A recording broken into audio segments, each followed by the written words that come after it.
Yeah, so I've talked a lot today about commitment and consistency.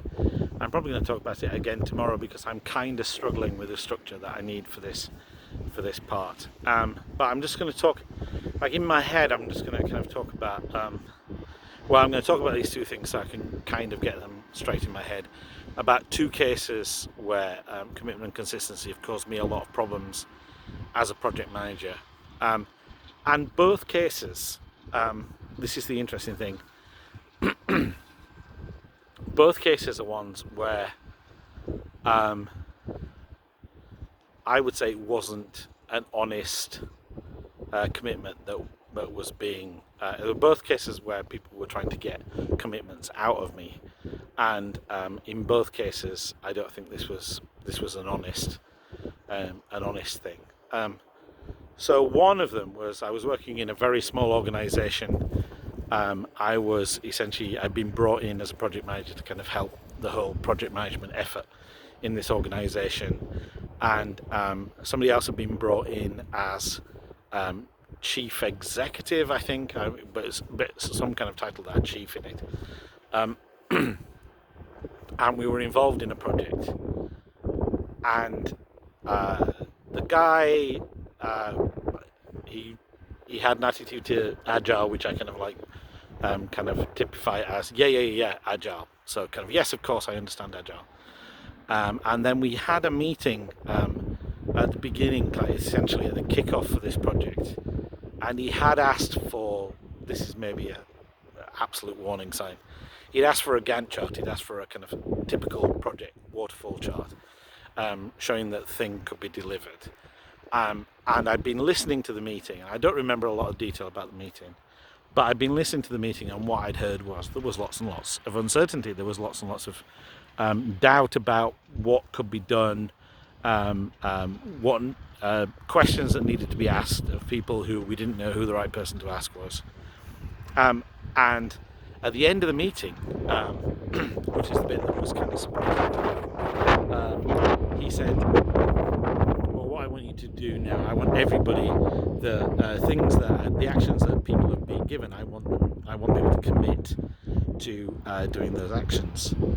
And so people went around the table and people committed to these actions. And there were a couple of things that were irritating about this to me. One is that kind of public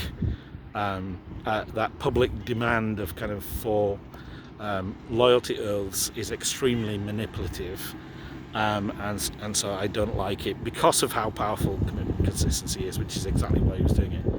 The other thing is that I knew that one of the most junior members of the project, I knew that this guy, he had some kind of gimmick that he got up at 4:30 in the morning, and I knew that he'd been working one of the most junior members of the team long hours, and then suddenly kind of in this meeting it dawned on me that the reason that he was working this team member long hours, the mechanism that he was using was getting them to commit to things that they probably shouldn't have been committing to.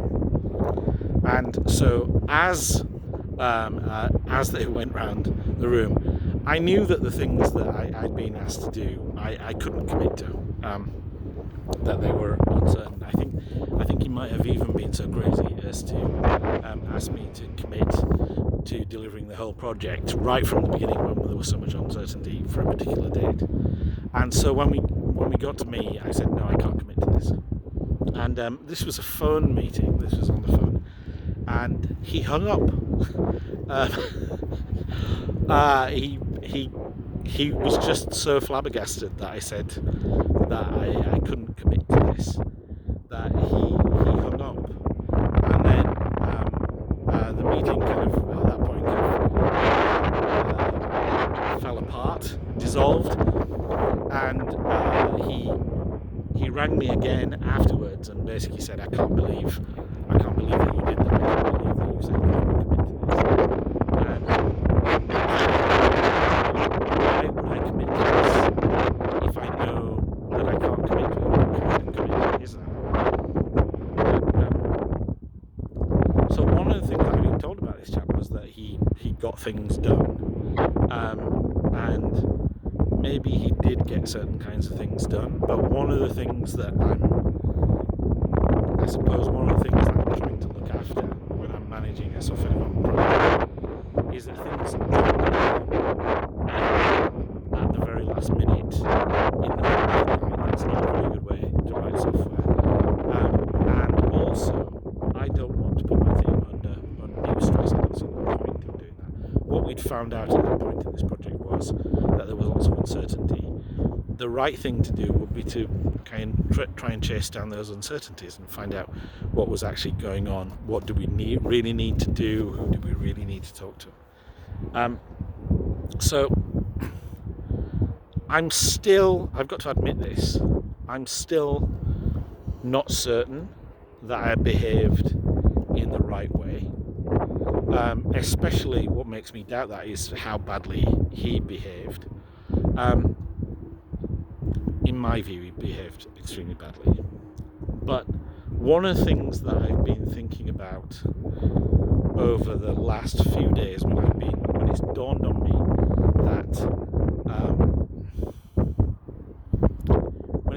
me how important negotiation is in the business of managing projects, is that making everybody promise something is a negotiation stance, and you always have the opportunity with any negotiation stance to say no to it, and that's what I was doing. And I think I've become more comfortable with that recently than I had been in the past. So that's kind of case one of commitment and consistency disaster. The second case, again, I think I'm getting more comfortable with the way I behaved. But again, I'm not entirely sure. This was basically, I was working on a project. It was a company that wasn't a bank trying to do something in the financial space. And the reason that they were trying to do something in the financial space was because the business that they were in was kind of pretty much sewn up. It was very difficult to make big profits in that business, and so essentially the board had kind of given this guy some money, I don't know, or something, to kind of try and develop a new business in this different space. And he had a board meeting the next day, and he wanted me to tell him to promise that this project could be delivered by a particular date. And I think the particular date, it's always Christmas, and I think it was Christmas. I think it was either by the end of the calendar year or before Christmas.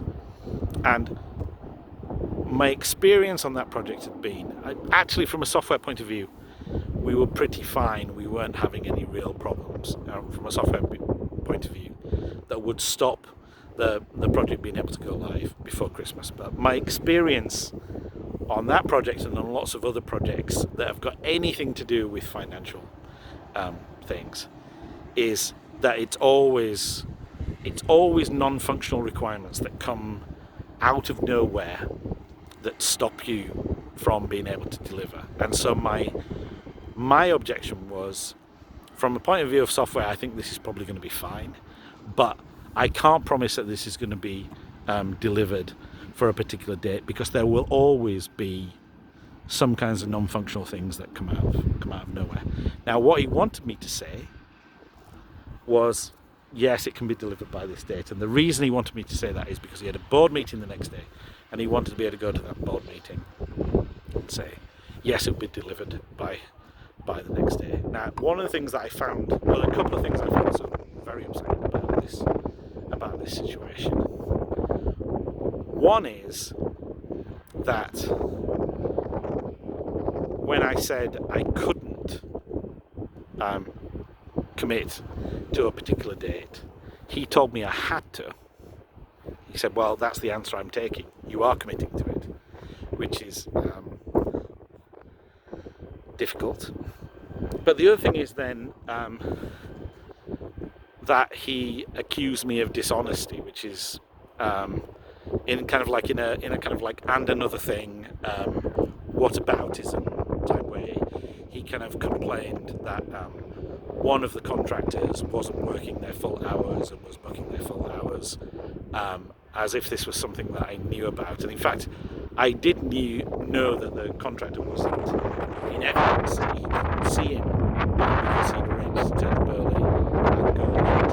What I didn't know was that when he turned up first thing in the morning, he was going to essentially a kind of seminar of all developers first thing in the morning, where they were agreeing a new approach to the software. I didn't know that, but I was absolutely furious at the idea that I was being accused of dishonesty, of essentially fraud, and if he really was convinced that I was committing fraud, why talk to me about it? Why not talk to the police? But also this kind of tactic, which is essentially, well, if you don't want me to accuse you of fraud, then promise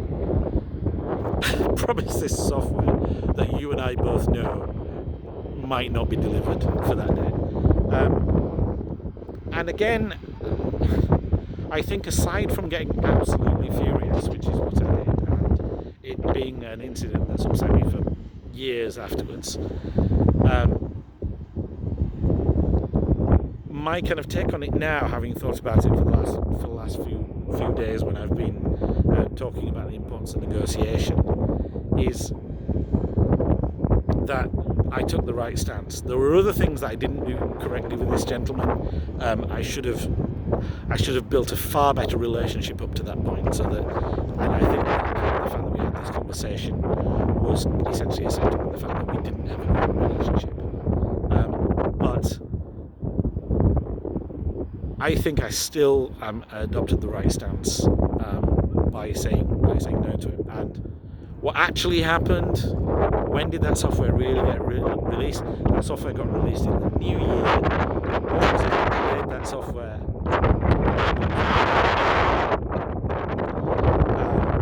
But I'm not sure being right helps much. I think, I think part of the issue with both of those cases is finding gentler ways of saying no. I think kind of part of this is kind of the thing that I talked about slapping people in the face with reality, is like finding gentler ways of saying no. And I think that's maybe kind of like, maybe that's one of the big quests for project managers, ways of saying no.